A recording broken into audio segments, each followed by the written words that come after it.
ইমরান বিপিনের সাথে যে ধর্ষণের ঘটনাটা ঘটাইলো ভাবি, এটা আপনারা কি আগে টের পান নাই? না ভাই, আমরা যদি টের পাইতাম অবশ্যই আমার বাইকে সরাইতাম।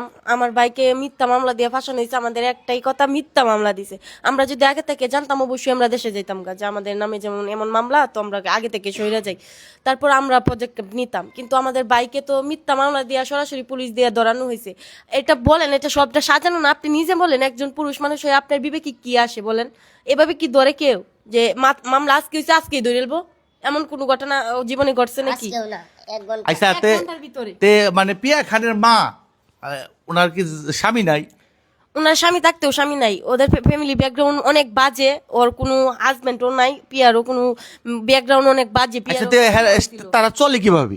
এভাবেই চলে, যাকে ফাঁসাইতে পারে তার কাছ থেকে টাকা টুকা নিয়ে চলে, ঢাকা শহরে চলে। এই বিষয়টা আপনারা আগে জানেন নাই? আমরা জানলেও তো কিছু বলার কি দরকার, যে আমাদেরকে এইভাবে চক্করে তারপরেও আপনি শুনেন, একটা মানুষের যে ব্যাকগ্রাউন্ড এত খারাপ, তাদেরকে আসলে প্রশ্রয় দেওয়াটা আপনাদের ঠিক হয় নাই।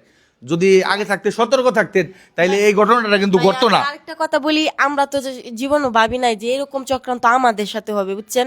আমরা তো চাইছিলাম হচ্ছে আছে যেমন ভিডিও করুক, ভিডিও করে কিছু ভিউ হইলে টাকা টুকা ঢুকে চলতে পারবো। ইমরান বিপির যে চক্করে ফেলবো, এটা তো আমরা জীবনেও ভাবি নাই।